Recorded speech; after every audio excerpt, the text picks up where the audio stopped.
Dear entrepreneurs, it's Roberto. And there are a lot of you who are not going to love this video, but I'm hoping that you do. The reason that was my opener is because I believe that many of you are going to find what I'm getting ready to say a little controversial, and some people are going to be sensitive to it. But I think I've built enough of a relationship with people at this point to where they're at least going to give this the benefit of the doubt. I feel that ego is essential to your success. I feel that the far majority of you, out of the narrative that is being preached to you about humility, are undervaluing yourself, undercharging yourself, and telling yourself self-deprecating stories. I think it's because you don't have enough of a healthy balance of ego and confidence and bravado to overcome the narrative of society and what the 80 and 90% of people who are telling you, and you're not analyzing and judging the source and realizing that 80 or 90% of people who are telling you these things are not successful. You would not swap lives or circumstances with them, and they are not happy. And instead, you are judging things from their point of view because they outnumber you or because of repetition, instead of analyzing, questioning, challenging the source, refuting them, and outrightly, emotionally and not physically, or at least mentally, punching them in their mouth and telling them to shut up. You're actually listening to that bad storytelling, and it's because you don't believe enough in your own internal narrative, and that's what ego would do for you. There's a key difference between a healthy amount of ego and outright arrogance. Arrogance is actually something that's misused in society as a word because they haven't looked up a Webster's dictionary, and what they are not realizing is that arrogance is an overinflated sense of value and worth and overestimating your abilities, meaning that you feel like you can lift 200 pounds when in actuality you're gonna max out at 150. That's arrogance, that's hubris, that's a huge miscalculation. What they should be using for what they think about when they think that people are bragging or tooting their own horn or, pumping themselves up too much, that's conceit. That is the difference. It's the same thing with the way people use the word humility. Humility is horrible. Look it up in the dictionary. Humility is a terrible trait for the most part because ultimately it's about self-deprecation and it's about not valuing yourself appropriately. It's to feel lowly. It's to feel, just look it up. It's terrible. The appropriate word for what people are trying to use is modesty, and I really believe in that. That matters. This goes back to what I keep saying about people being victims of bad storytelling. And so when the far majority of society is telling you to be humble, what they're really saying is, do not make me feel bad about my situation and circumstances by telling me anything that elevates you above me. Meaning that they don't want you to win. They don't want you to be successful if that means that they have to acknowledge that they're not. They don't want you to be happy if it means looking in the mirror and knowing that they're not. Most people do not want to surround themselves with people who are better off than them. They want to surround themselves with people who are worse off with them so they can feel better about their circumstances and situations, because most people, they say they want to be successful, but the reality is they want to be comfortable, and there is a difference. The sheer and overwhelming amount of discomfort that entrepreneurship requires and what it takes to be successful in any endeavor is more than what most people are up for. I mean, do you realize that it is actually easier to put yourself in the physical shape and conditioning and have the discipline to do a lot of this online business stuff that I've talked about than it is for you to get in shape and run a 5K mile? Like, the shape that I had to be in when I was in cross country to run an 18-minute 5K, that was insane. To run a 10:26 2 mile, that was nuts. To run a 5:15 mile, that was a ridiculous amount of discipline that I had to do because I am not gifted and blessed with a tremendous amount of athletic ability. I had to outwork people for that. It is far easier on me to do digital stuff than the level of fitness and workout that requires.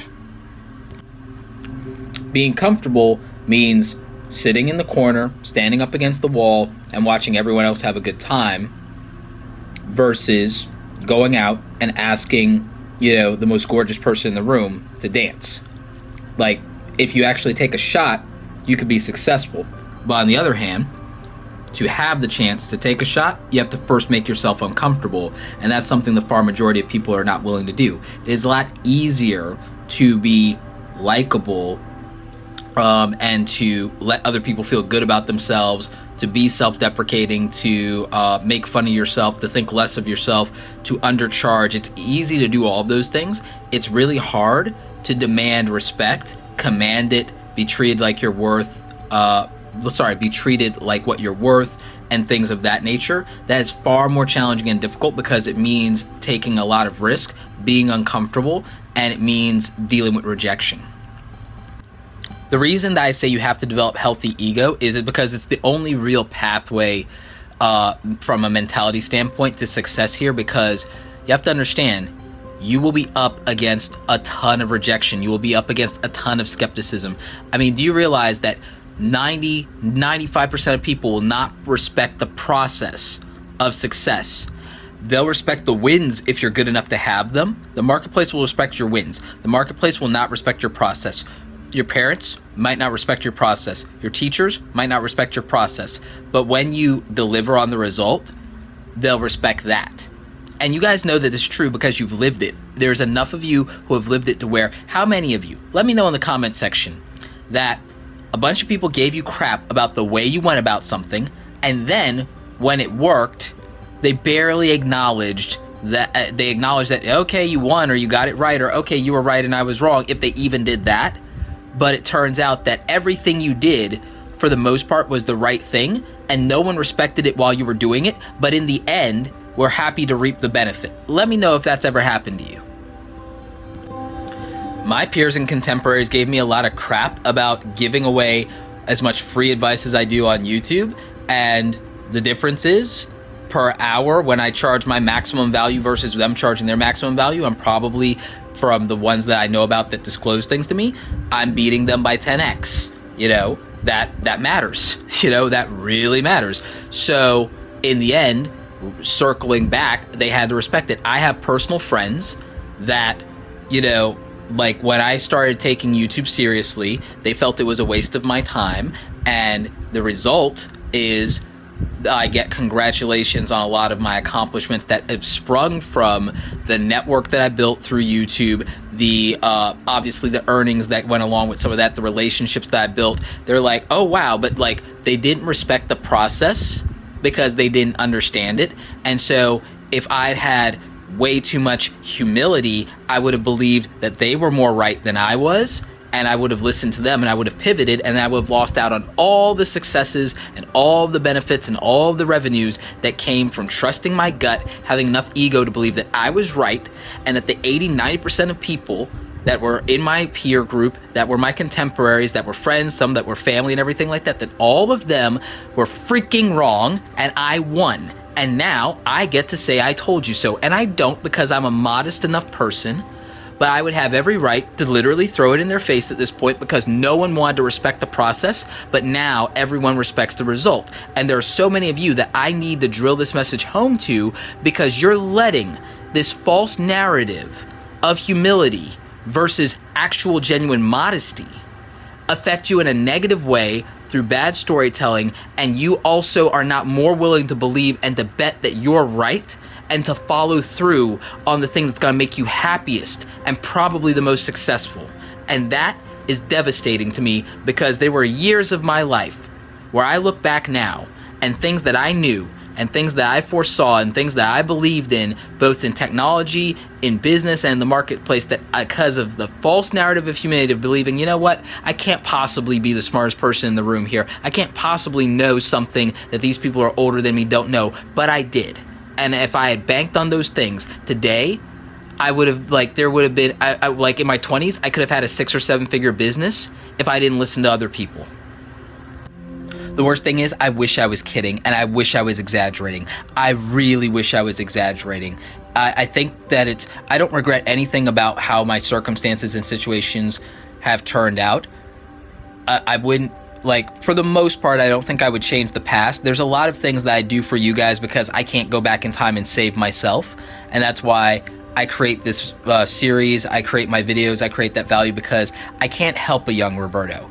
But I can help some of you out there who would benefit from these lessons and don't have anyone else in your life who's going to tell it to you, who doesn't have that experience, who can't communicate or articulate it. So, I mean, that's a lot of what I do, is because I can't change the past, and I'm not sure I would want to, but there's a part of me that kind of wants to. There's a part of me that kind of wants to, you know, Marty McFly that stuff and like get an incrementally better result and reach that full, you know, potential. And you know, it matters. I'm not telling you anybody to be an egotistical or arrogant jerk. I'm not telling you not to listen to wise counsel. I'm telling you to vet and judge the source of your information. If people want to tell you something based on their mistakes, that's one thing. But I really think that you should look at who's talking to you, who's giving you advice, and are they happy? And something you guys know, because you've been watching me long enough, is you know that I'm happy as hell. I get to do what I love every day. I get to create awesome things and share them with the world. There's nothing I have to get up and do if I really don't want to do it. I leave money on the table all the time to not do things I'm not interested in, that I don't care about, that I don't like, that don't excite me. And I get to do what I love every day. If I want, I can go to the beach anytime. I can travel. You know, I'm traveling every month now. I'm doing what I love. You know, am I the smartest person in the world? I don't think so, not by any stretch of the imagination. Do I know everything about creative services or creative entrepreneurship? Hell no. But I am someone who gets to do what they love for a living, do it practically, do it profitably. I'm someone who gets to take naps in the afternoon. I'm someone that has got to meet some of my heroes, and I'm someone who has a real idea of, oh wow, everything I really want to do with my life is within reach and it's attainable.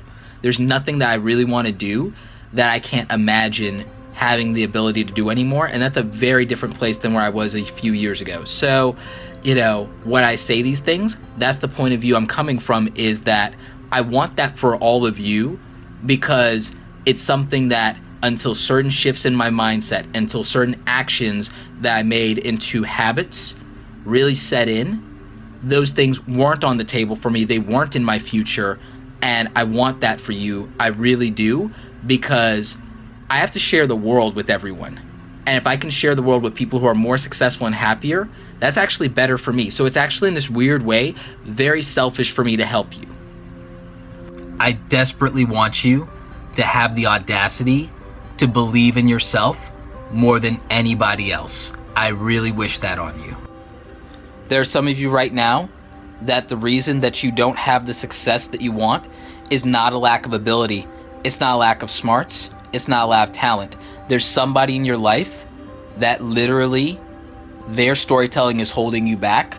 Your belief that they're right is holding you back. You're waiting for their permission. You're waiting for the permission from your mommy and daddy. You're waiting for the permission of society. You're waiting for the permission of your professors or your boyfriend, girlfriend, spouse, whatever. You're waiting for somebody else to tell you that it's okay to do what you know in your heart of hearts is going to make you happiest and make you the most successful. And I want you to stop waiting, because you don't know how much sand you've got in the hourglass. You have no idea. And the reality is, if you're going to live your life, the best thing you could do is live it on your own terms. So I beg of you, develop the appropriate and healthy amount of ego.